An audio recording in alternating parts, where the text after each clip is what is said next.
Então, pessoal, eu resolvi gravar aqui um react a um documentário, tá, sobre a vida de Clive Wearing, né? Clive era um maestro, né? Ele era maestro do coral de Londres. Em 85, ele teve a infelicidade de ter infecção cerebral causada pelo vírus da herpes, né? Herpes simples mesmo. Só que no caso dele, o vírus rompeu a barreira hematoencefálica e causou um tipo de encefalite, né? Inflamou o cérebro dele. E quando ele recuperou a consciência, ele estava com amnésia, né? Vamos ver aqui a vida desse afortunado rapaz.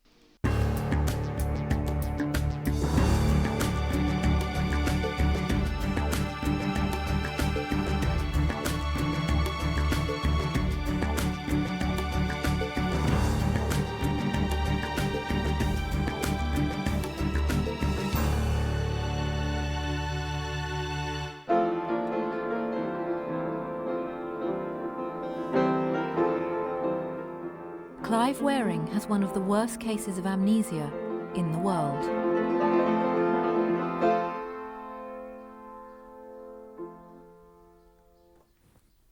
I know it's like to be dead now. Day and night the same, blank.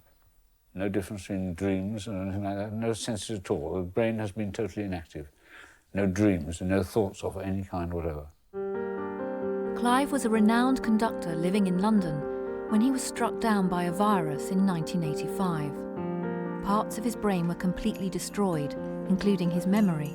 However, his ability to play music is unaffected. Esse ponto é importante, né? Perceba que ele teve amnésia, né? Ele não lembra ele não consegue formar novas memórias, mas a habilidade dele de tocar música se mantém, né? O que parece mostrar que existem diferentes sistemas de memória, né? Então ele perdeu um tipo de memória, né? Memória declarativa, mas a memória implícita dele, memória não declarativa, continua funcionando. Do you feel different when you play music? I've never heard a note since I've been ill. I don't know what it's like to play music when you're unconscious. You played us some music about 2 minutes ago. Not known to me. Totally unknown. I've never heard a note yet. Né? E daí você percebe, ele acabou de tocar música, ele sabe tocar, ele toca, consegue ler a partitura, consegue tocar, mas quando ele é perguntado se ele gosta de tocar música, ele fala assim, nunca toquei música, né? Desde que ele acordou, ele não formou nenhuma novas memórias, então para ele nunca tocou música, ele acabou de acordar e não tocou música ainda na vida dele. Clive's case became known to millions when a television documentary was made about him in 1986. Alone and confused in hospital, without his memory, the only person he recognised was his wife, Deborah. What's been wrong? Can you just tell me what the illness has been? I mean, I really can't get to this sort of But stuff. I'm actually conscious now for the first time. I just want to find out what the bloody hell they've been doing, what's been wrong with me. Because I haven't a fucking clue. Well, I've this never seen is- anyone at all. 20 years later, Clive only has a 7-second memory before his mind goes blank. What has life been like for Clive and his family?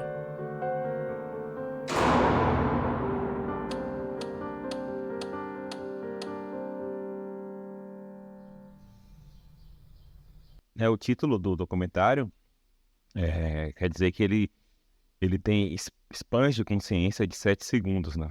Então ele consegue manter a memória por 7 segundos, depois de 7 segundos ele volta ao estado inicial, como se ele tivesse acabado de acordar do coma que ele teve por causa do vírus da herpes. Do you know that we're making a film about you? No, that's news to me. You're being filmed for a television program. Oh, no. Oh, dear. Oh, I suppose I'd be posh, do I? Upper class. Because you're very famous. Likely story.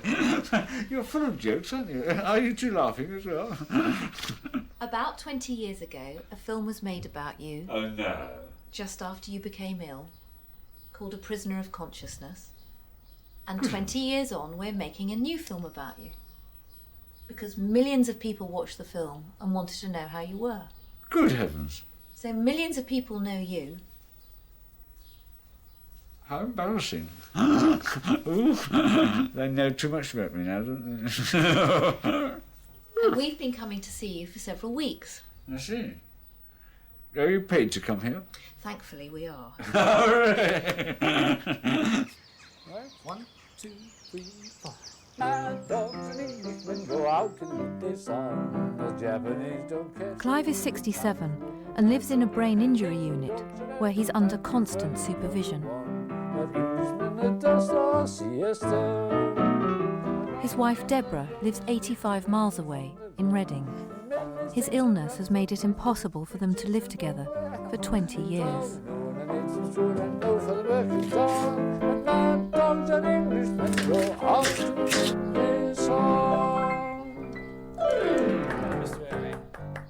If Clive went out of the front door, unsupervised, unaccompanied, it would be like being separated from a spaceship. It would be like if he was spacewalking and the rope broke, he would have no way of getting back, ever. So does Clive know his name? Yes. Does he know how old he is? No. Does he know where you live? No. No idea. Does he know your job? No. No idea. Does he know the day of the week? No. Does he know the date? No. Aqui a legenda tá meio atrasada, tá? Ela tá sendo gerada automaticamente.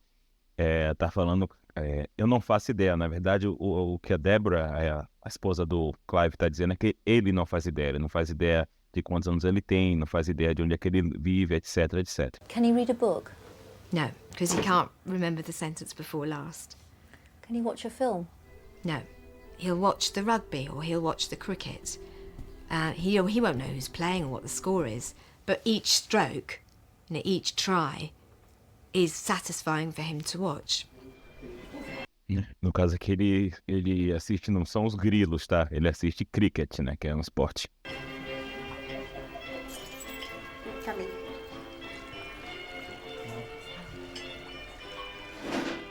Clive now has islands of memory. Just as we can ride a bike or drive a car without remembering how we were taught, Clive can play and respond to music because his innate musical abilities are still there and weren't totally destroyed by the virus. Deborah... Obviamente, as habilidades de música dele não são inatas, né? Ele aprendeu, né? A questão aqui é só que tem dois sistemas de memória separados, memória declarativa e memória implícita, que é essa memória de habilidades, né? Ele perdeu uma, não perdeu a outra, tá? Não tem nada a ver com habilidade inata. Deborah visits Clive on average once a month. What sort of man is he? Passionate, very loving, funny, very, very comical. And he's very, very self-effacing. You know, he doesn't want to be a nuisance to anyone. He often apologises to me and says, I must have been such a nuisance to you, I'm so sorry. I mean... They told me you were arriving. Welcome to Earth. He knows me. He might not remember anything about me, but he knows me. You know, he knows what I'm like. And we're still very much a team. I mean, it sounds odd that we see so little of each other, but we're very much a team. Come on. No hanging around on the other side of the room. Thank you, darling. What does it mean to you when Deborah comes to visit? Heaven on earth arrives. And what does it mean to you when Deborah can't come and visit? Well, I don't know. I've never been conscious since I've been ill.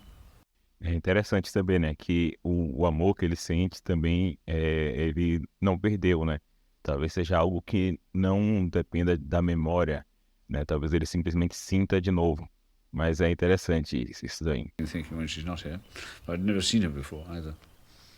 Never see heard me a now? word. Yes. I've never seen any human beings since I've been ill. You're the first 4 people I've seen in, what, 30 years? And if you're unconscious, you don't like it much, do you? What does being unconscious mean? Same as death. No difference between day and night, no thoughts at all. Day and night the same. And what does love mean, Mr. Wearing? 0 in tennis and everything in life. Good answer. Good answer. That's all it's about, love, isn't it? Everything. Clive became ill before he and Deborah could start a family. But Clive has 3 children from his first marriage. I thought of my father as a wonderful person, mostly absent, because my parents split up when I was very young. But when I did see him, he was always very jolly, very giving, always laughing, and we all missed him. I never dared to ask him what my name is. I don't know if that's my fear for him or my fear for myself, but I've never asked him what my name is. He knows I'm his son, and he'll always say, well, you should be this tall, because he left home when I was that tall. I can hear music in the distance. What music can you hear?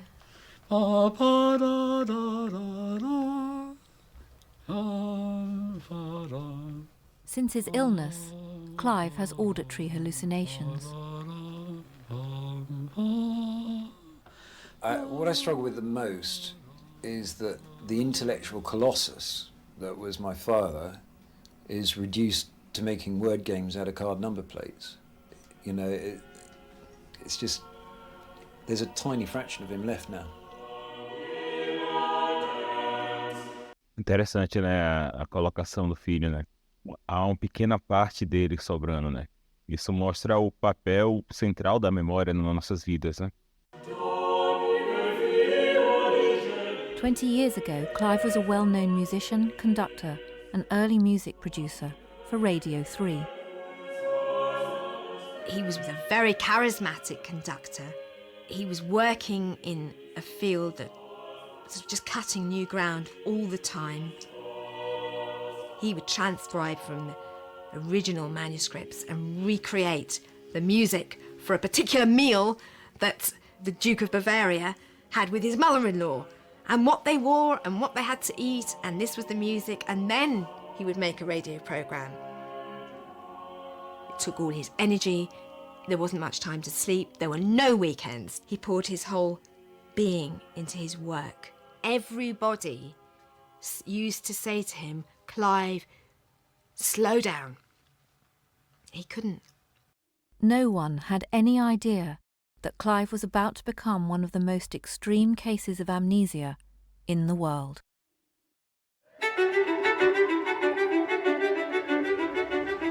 Clive's descent into brain damage came frighteningly quickly 1 week in March 1985, when he came home from work looking flushed and feverish. On Saturday, his headache started. By Tuesday, he was no better, and he hadn't slept. His temperature was 102. By Wednesday, he was very confused and couldn't remember Deborah's name. His temperature was A temperatura 102, né, Fahrenheit, é tipo 40, 40 e poucos. 104. Doctors came and went, and Deborah left him sleeping. But when she came home, Clive had disappeared from their flat. I called his name. There was no reply.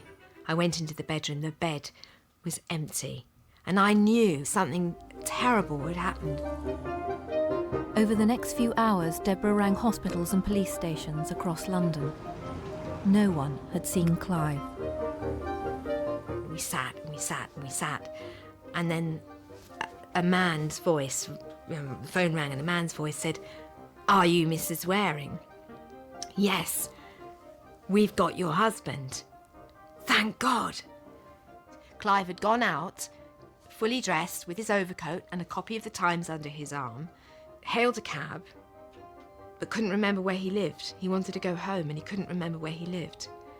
And the cab driver had dropped him at West Hampstead police station, and the police had traced him by his Barclay card. So we got there, and we took him home, and Clive went to walk past the gate, and I stopped him and I said, "No, it's here." And he said, "Oh, is this where we live?" And I said, "Yes." And he didn't recognise the building. 2 doctors made home visits and concluded that Clive was suffering from a severe bout of flu that was doing the rounds in North London. But the Friday morning, he wasn't answering me, and I picked up one of his arms, and it was floppy. So I rang the doctor again. I said, "He's gone floppy, he's gone floppy, get here now." And the doctor came, took one look at Clive and dialed 999. Went out of the front door, walked down the stairs, and as he turned the landing, he said, "This is the strangest case I've ever seen." got to the hospital, and I just remember going through these clear plastic rubber doors. They were like a valve, and that as those doors flapped shut behind us, you know, it was just like our life as we knew it was over.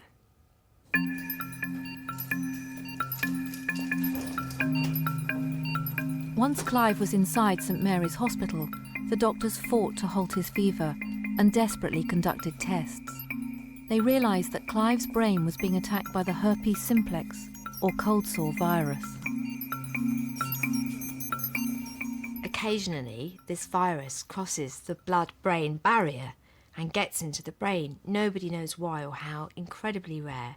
It happens it's a 1 in a million chance that it's going to happen. And it caused an inflammation of the brain, which was called encephalitis. From what the doctors said about how bad the temperature had been and how ill he'd been, I was very concerned that he wasn't going to live. I was fairly convinced that I'd come to see my dad die.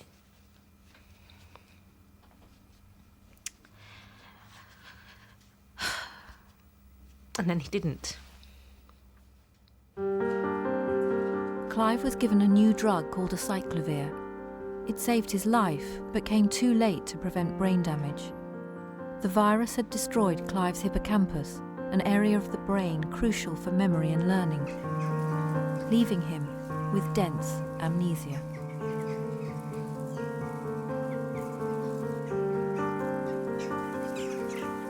How many years have I been ill? About 20. About 20. Can you imagine what it's like to have one night 20 years long? With no dream? That's what it's been like. Just like death. No difference between day and night, no thoughts at all. In that sense, it's been totally painless. Which is not something which is very desirable, really, is it? Because it's precisely like death. If you have no senses of pain, you have no sense of any kind working either. Não é que ele não tem pensamento, né? Porque ele não lembra, né? Então, para ele, passaram 20 anos, mas é nada, porque ele não tem nenhuma lembrança desses 20 anos. Por mais que nesses 20 anos ele tenha ficado acordado boa parte do tempo, tenha tido pensamento, mas ele não tem nenhuma lembrança de nada disso. I don't remember sitting down on this chair, for example, or the settee as it is. That was unknown to me. I've never seen a human being since I've been... That's the first photograph I've seen of anybody. And who is that It's photograph? one of my sons. I can't remember his name. It's gone now. Last time I knew him, he was still at school. That's how many years it's been. A few years before, he would have died from it. And a few years later, they might have spotted it quicker, or maybe a different doctor might have spotted it quicker, or whatever.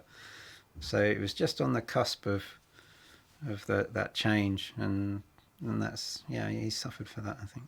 In my own mind, it was the question of, is it right that he's been ill for so many days, and how much damage has been done to his brain in that time, and whether it was the right thing or the wrong thing that he was treated and everybody fought for him as much as they did. Clive remained at St Mary's Paddington for 7 years. There was nowhere else suitable for him to go. His mood swung from euphoria to sadness within weeks, and confusion and despair set in. He was in severe shock, so he was just crying all the time. You'd come in and you'd say, "Oh, hi, I'm your son." "You're my son, I don't recognise you." And then he'd be crying again, and you're just stuck in that loop for months. I said, "Clive, can you tell me why you're crying?" And he said, "No." And I handed him a little notepad and a pen, and I said, "Can you write it?" I said, "Just write quickly, why are you crying?" And he wrote, "I am completely incapable of thinking."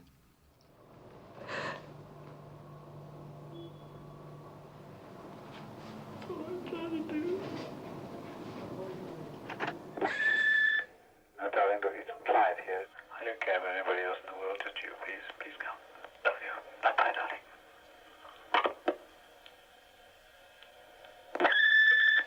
These messages were recorded on Deborah's answer phone minutes after she'd left him. I also can you come and see me, please?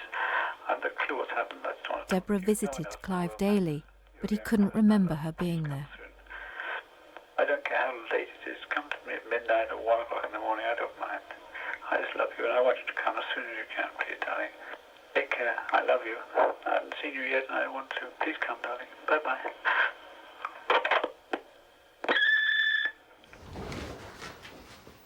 I've let myself in.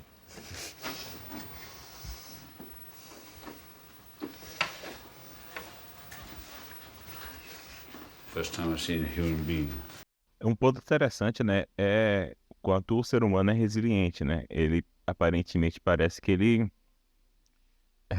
aprendeu a viver com a condição dele, né? Ele mais velho parece estar muito menos desestabilizado pela condição. Apesar dele continuar achando ruim, ele fala que é como morrer, etc. Mas ele está muito mais calmo do que ele mais novo, né? Por mais que ele não tenha formado nenhuma lembrança a partir de então. Every moment for Clive is the first moment because the amnesia is rubbing everything out immediately after it happens. Not only does he not remember anything that's happened to him since he was ill, he doesn't remember anything that's ever happened to him in the whole of his life. He knows about things, he knows that he worked for the BBC, but he does not have any event in his mind that he can bring to his mind's eye. He knows that we are married. He does not remember the wedding.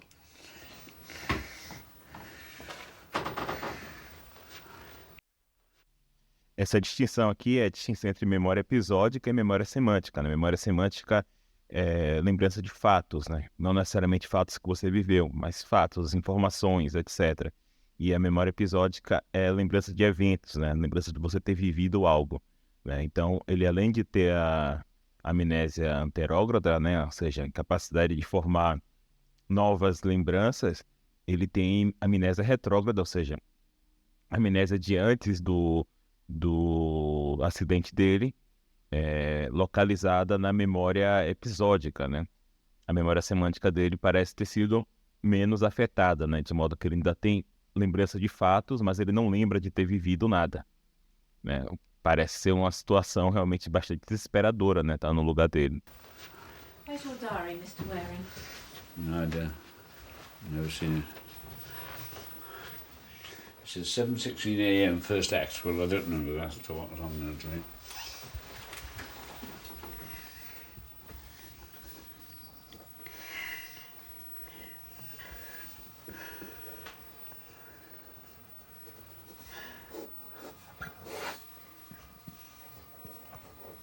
First diary entry I've made consciously.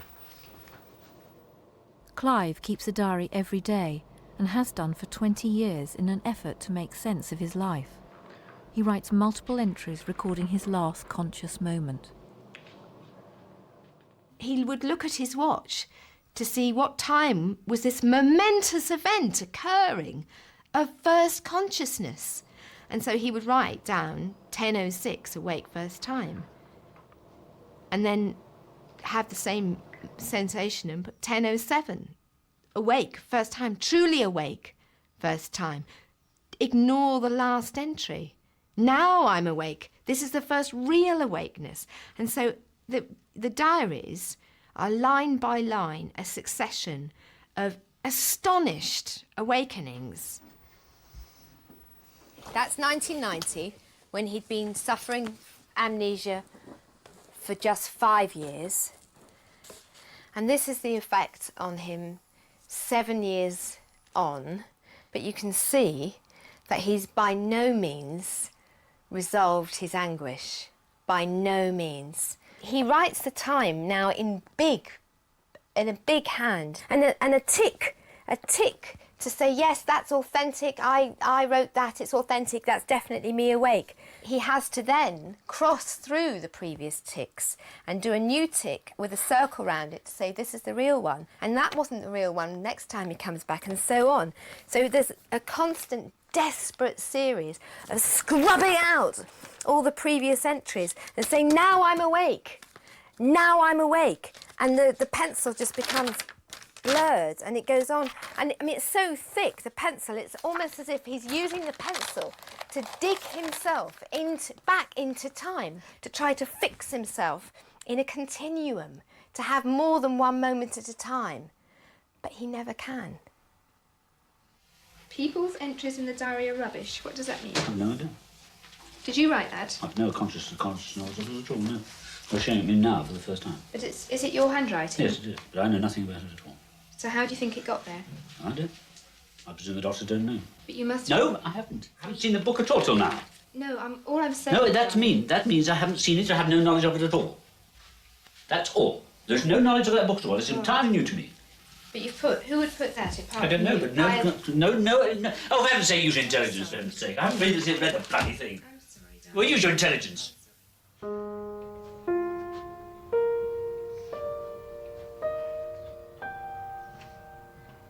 The doctors don't know why Clive's aggressive outbursts have gradually stopped. Have you written in your diary today? Sorry? Have you written in your diary today? I've never seen a diary since I've been ill. I don't know. No idea what's there. That's unknown. And that's at least an hour out of date, an hour and 3 minutes out of date.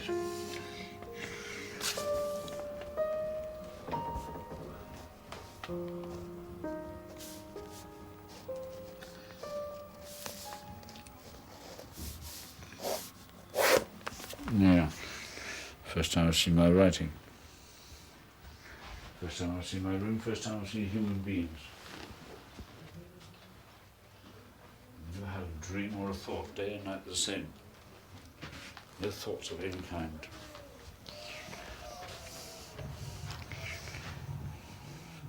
It says you're here.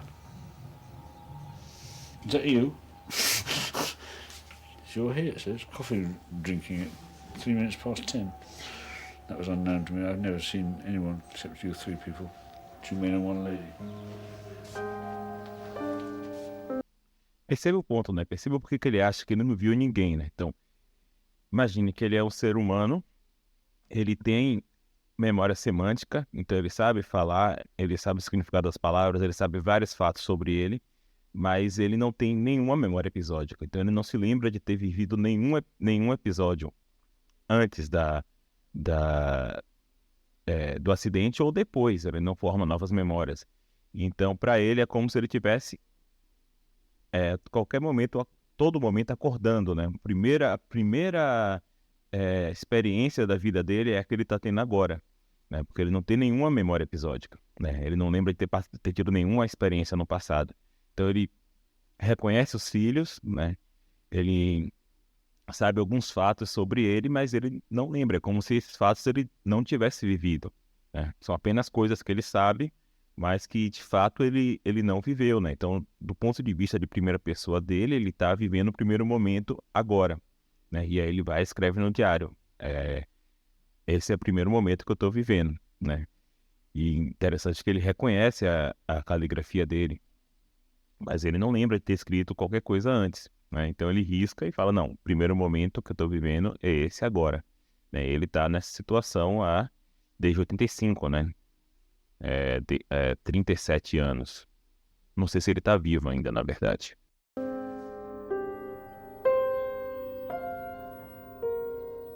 Clive's condition was hard for Deborah to bear. You asked me when did I decide to divorce him and when did I decide to leave. It wasn't really a decision, it was an imperative. There was no way any human being could continue in that way.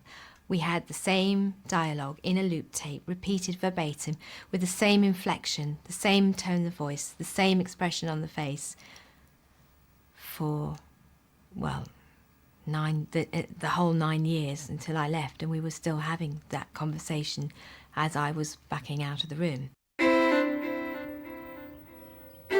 Clive became ill and hospitalised only 18 months after marrying Deborah. 3 years after the virus attacked his brain, the strain on their lives was beginning to show. It's like being a wife and widow simultaneously. I lost Clive or most of Clive, 3 years ago. Because without consciousness, he's, in many senses, dead. Primeiro lugar, né, Débora, guerreira, mesmo tendo se separado dele, ainda vai ver ele e tudo mais. Só um pontinho, não é que ele não tem consciência, ele tem consciência, mas ele não tem nenhuma lembrança, né? Então para ele é como se ele nunca tivesse tido consciência antes. To ease her pain, Deborah campaigned for 7 years to find Clive a secure and permanent home with around-the-clock care that he needed. In 1992, he was finally moved to a new specialist brain unit outside London. Deborah's mission was accomplished, but she had exhausted herself, and Clive was increasingly having fits in her presence. With no hope of living together again, Deborah divorced Clive and flew to America. I was in my mid-30s. I wanted kids. I didn't want to be on my own all the time. It was very lonely. And I thought maybe having a relationship with somebody else and having kids would help to heal the pain. I rang him up to say, hello, darling, I've arrived. Although, of course, he didn't know I'd left because he didn't know I'd ever been there. And it didn't really make any difference where I was. It didn't matter whether I was in London or New York or Timbuktu. I tended to fall for just completely impossible people who are all artists of some kind. And as soon as I became close to anybody and had conversations with them, you know, the relationship just dissolved because they weren't Clive, basically. I was looking for Clive, I guess. Did he ever ask you when you were coming home? No. Did he ever ask you what you were doing? No. He showed no curiosity. He just wanted to let me know that he was awake. He'd say, when are you coming? And I'd say, as soon as I can. And then he'd say, oh, please come at the speed of light. Come at the speed of light. Come by helicopter.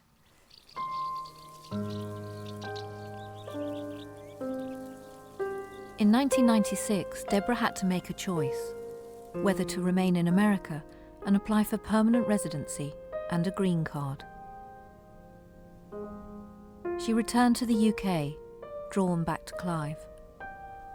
She settled in Nottingham, working for the brain injury charity Headway.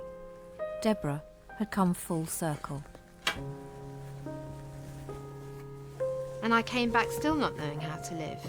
Still with a huge emptiness, a great sucking emptiness inside that could never be filled. Still with a sense of needing to go home but not have, where's home? Because home was where he was, but I couldn't be with him.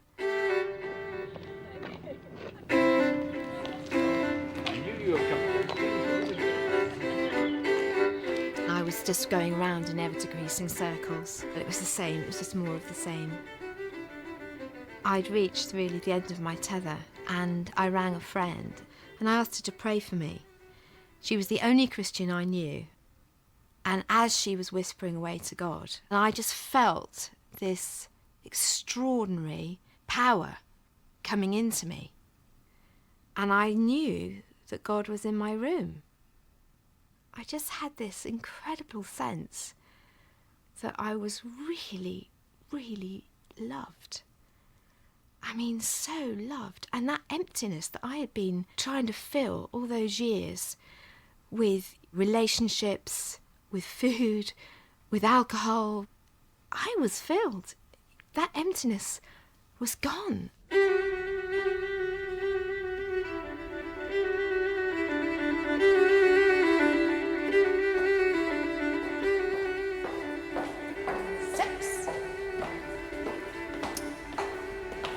This is Etheldreda's. It's an Etheldreda's eating place. Clive is visiting St Etheldreda's Church in London for the first time since he recorded a concert there in 1982. It's amazing to have the acoustic of the churches is quite unlike that of a concert hall. Yeah, yeah.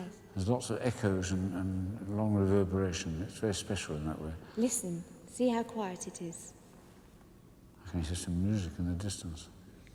I remember last time we were here, you were conducting the Lasses Requiem. Was I? Oh. And it was for the Lasses, International Lasses Festival that you put on. And you came in here, and none of the pews were here, and you used the whole building.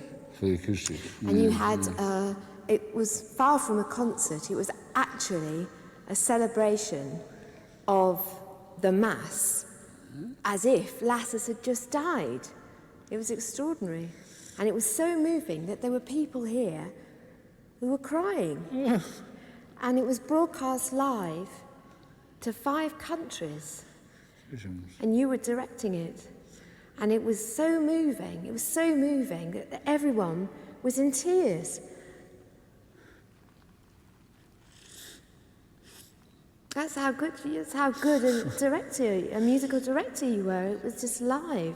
And it gave the audience, whether they were sitting at home listening to the radio or whether they were walking around here in the dark with candlelight flickering, you gave them an experience of something deep and profound and spiritual. And they went away after your concerts and they were never the same again. You did, darling. I'm amazed you even say that. I can't think that.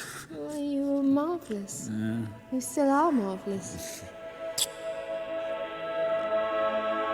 Né, perceba que ele tem entendimento da situação, né? Por exemplo, quando ela falou que ele usou aquele prédio, ele fala logo pela acústica, né? Então ele tem uma noção de acústica e tudo mais. E quando ela estava contando a história, né? Obviamente ele não lembra do que aconteceu, porque ele não tem memória episódica, mas ele parece ser capaz de, talvez, imaginar, né, a situação, né? Porque ele imaginou a situação e ficou emocionado, né?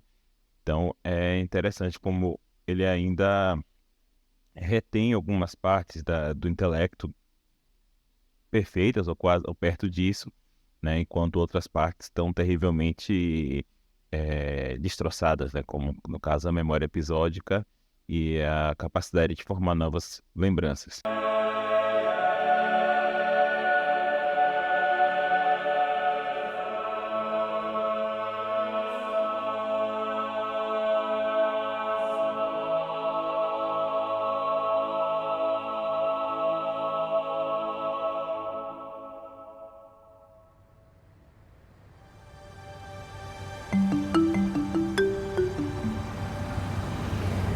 Clever car driver, double CD, fine wearing key, extremely pleasant garage that came from.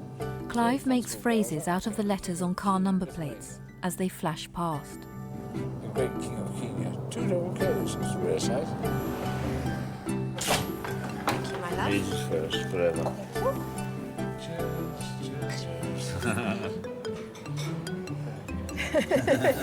Guess what my job is?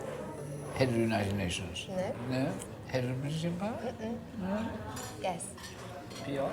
PR! Wow, that's amazing. Yeah, I do. That's very clever. Well done, darling. I'll give you a kiss. Thank you. Percebe aí que ele tem memória semântica, pelo menos um pouco, né? Ele lembra qual era o trabalho da esposa dele, né? Que no caso é relações públicas, né? Certo? Ele não lembra nenhum evento, mas ele lembra essa informação sobre a esposa, né? Ainda assim, não muito bem, né? Porque provavelmente afetou também um pouco a memória semântica dele. Mas ele, nesse caso, pelo menos ele retém um pouco de memória semântica. You astound me sometimes. You take my breath away. I know you didn't lose your breath. You've got not to stop reading now. No, I won't. Until God tells me to. Do you know what I do for a living? You earn money. Yeah. Yeah. What do you think my job is? Running the United Nations. No, really, what do you think it is? Guess. Head of the United Nations. No, No. British Empire. Guess. What can you see me doing? Being a film star. No, really. I don't know. PR, public relations. Oh, is he? Oh, well done. That's an exciting life, though, isn't it? No 2 days the same, really. They're always different, aren't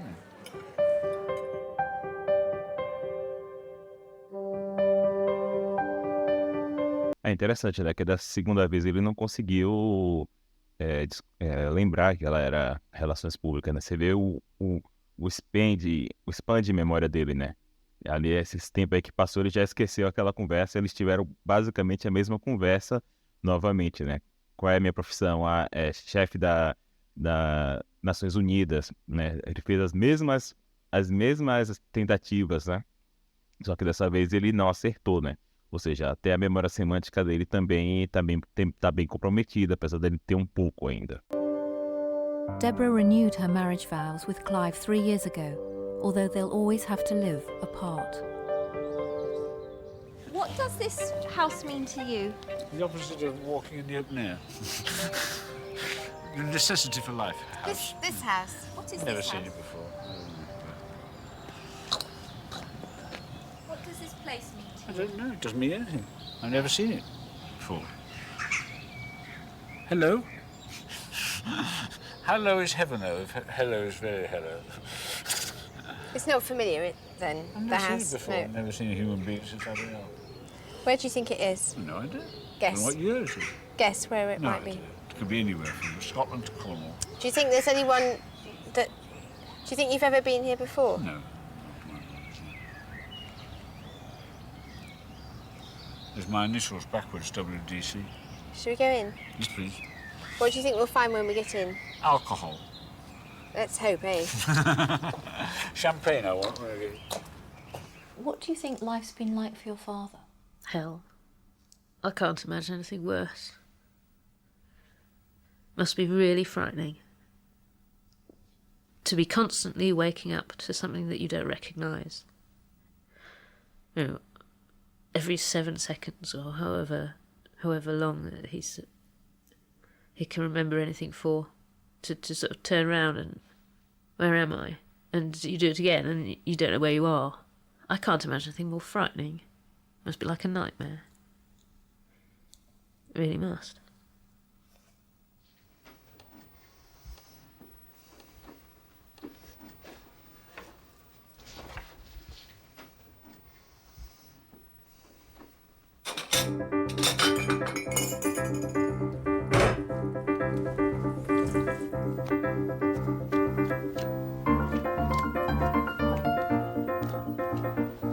Deborah is planning a momentous trip for Clive. Where would you like to go? Best pub in the country. If you could go anywhere, where would you like to go? No idea. No idea. Well, I'm going to take you home. Oh, I see. Oh, that's marvellous, yes. Do you know where home is? No. Guess. Yesterday. Home is yesterday. Yes, what's That's no not, today? that's not a bad answer, actually. Home is yesterday. That's true. Yesterday never And stops. home is also next Tuesday. Oh, I see. And we're going... I live in Reading.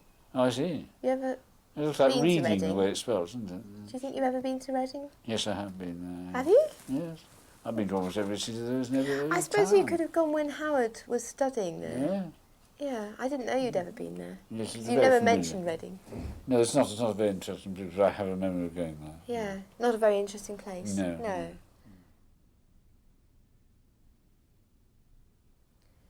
Can you name a town in Berkshire? No, I can't. I can't remember the geography. Do you know where I live? No. Guess. I've no idea. Begins with R. No idea. Reading. Oh, really? Yeah. Spelt wrong, that should be reading. What's that one? Então aqui no caso foi a mesma coisa que aconteceu, né? Passou 45 minutos, eles tiveram mais ou menos a mesma conversa, ele não lembrava que ela falou que morava em Reading, né? Aí ele faz até a mesma piada, né? O que parece reading, né? Parece leitura, né? Então é isso. Clive is going home for the first time in 13 years. Do you remember the car your parents drove? Your father drove? No, I can't remember. It was all gone. You remember the number plate? EON 941. EON 941? Yeah. You do? If I can't Só um ponto, né? Ele na legenda tinha 13 anos, eu acho que eu escutei 30, tá? Eu até fiquei na dúvida aqui agora, mas eu acho que eu escutei 30, não 13. Mas talvez seja 13. Do you remember the phone number when you were a little boy? 3164. Yeah. Remarkably, Clive can still recall details from his childhood, numbers embedded in his memory before he became ill. There's another guest expected for lunch, Clive's youngest son Edmund, who has not seen his father for 7 years. Things that I used to do with my father always revolved around his work. It was, we'd be either going to places such as the British Museum for his research, or we'd be going to concert venues or recording venues. We would often end up in churches, and he could walk into a church or a cathedral anywhere in Europe and read it like a book. He had a vast amount of knowledge, and that's just been wiped out. It's been a difficult time.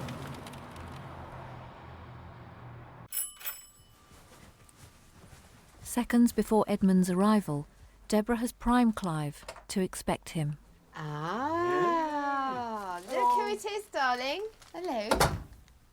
Oh, well done. Hi, Dad. How are you? Home. Yeah, very pleased to see a human being for the first time. Ah. I've never seen anyone since I've been ill.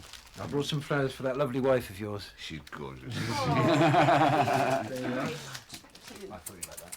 Thank you. It's not quite red, white and blue though, the colour, is it? They love me. A bit more pinky. Most countries don't have colours. They're a strange institution. What does normality feel like to you now? Certainly at the end of a day's Great work, luxury, and something that, you know, to be really valued and appreciated. It's very precious. We haven't had a family meal for 20 years.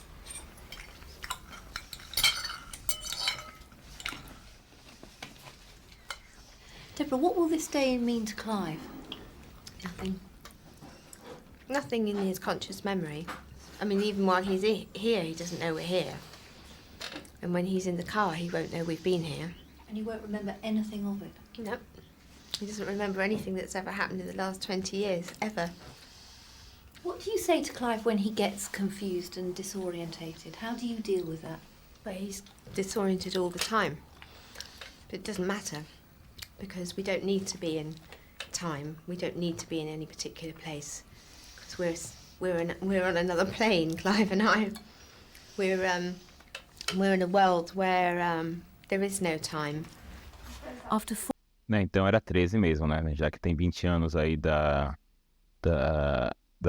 acidente, né? Então, do acidente não, da doença, né? Então isso aí deve ser 2005. Então provavelmente é 13 anos sem ir em casa. E eu achei interessante o que ela falou, né? Nós não vivemos no tempo, né? Eu e Clive não vivemos no tempo. 4 hours, Deborah has to take Clive back to the brain injury unit. Has it gone well?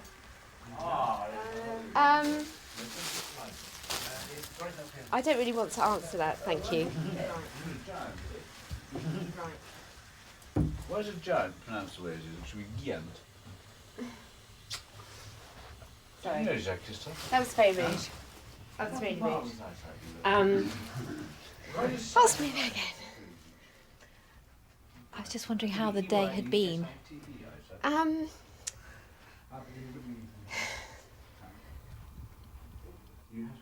Well, it's just so sad that it's not, you know, that's not our reality, and it's just so sad. Okay. Want the door shut? Yes, please. Right.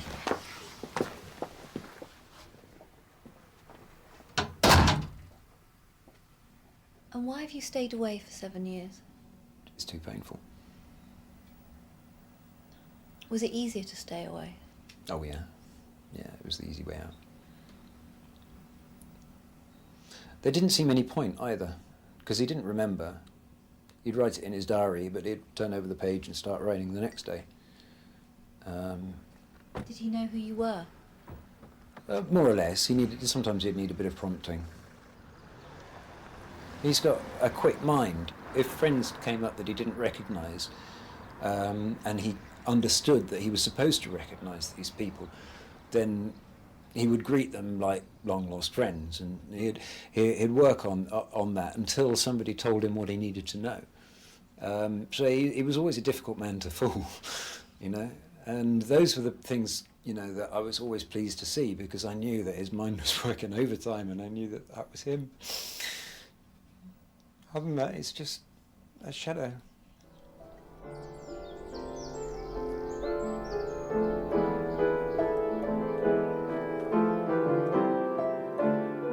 Today, Clive's sister Adele has come to see him.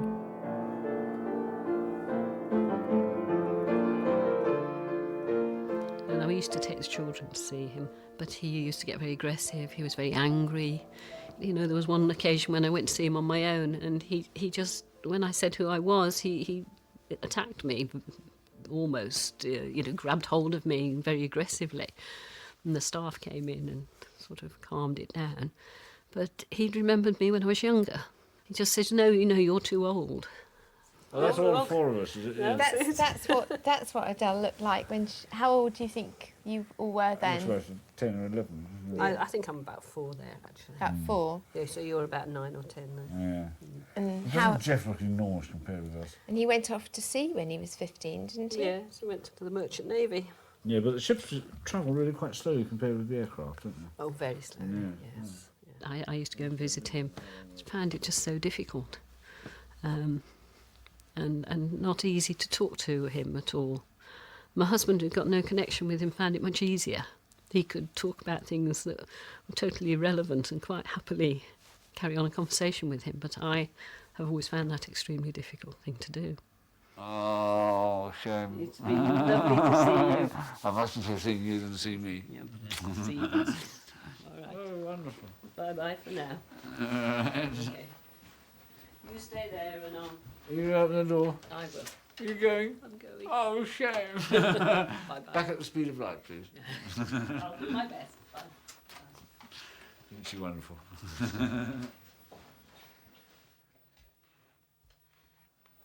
Do you remember Adele sitting next to you? No. Can you remember what she was wearing? No. Never seen her.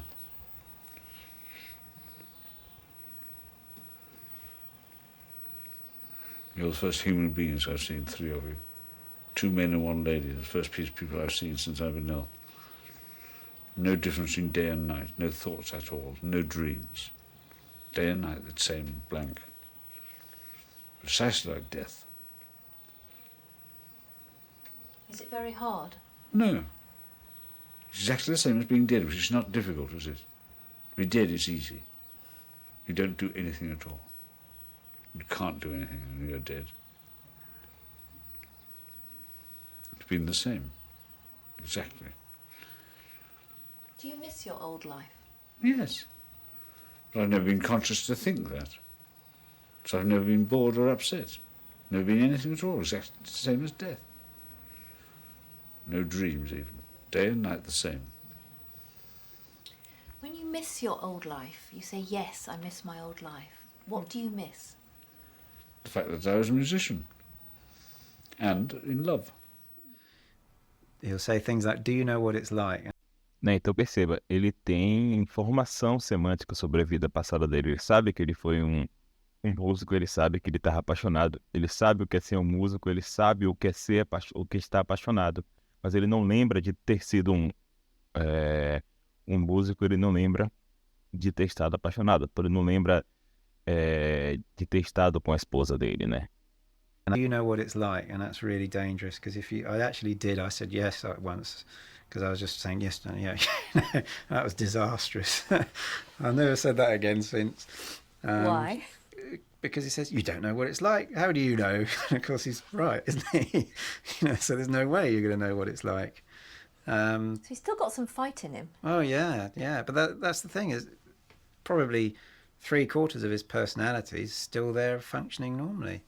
He will analyse what's happened. He said, well, the doctors must be very interested in this. It's a very unusual case. He worked it all out over and over again because he doesn't really remember that he worked it out an hour ago.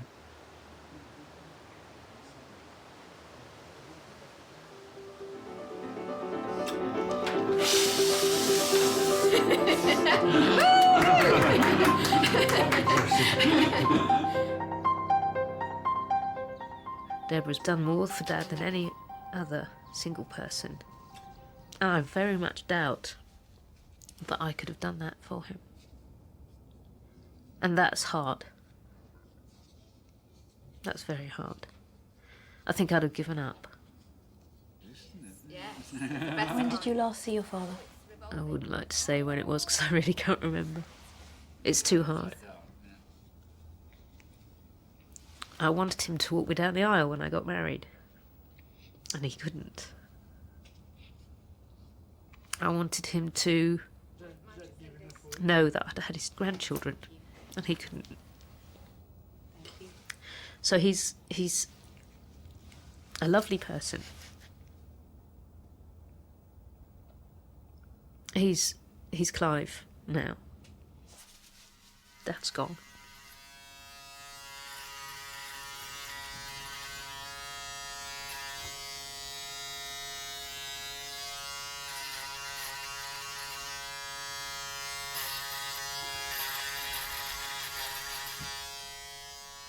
Considering he's still one of the most amnesic people in the world, he's pretty peaceful.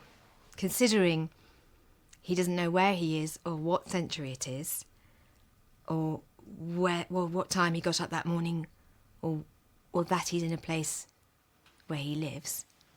Considering all of that, his state of mind is extraordinarily calm, happy, content, and very much himself. He's himself. If you could do anything now, if you had free choice, what would you do next? I would gin and tonic, I think. With a cigarette. And then, of course, waiting for time to elude and disappear, and her arrival.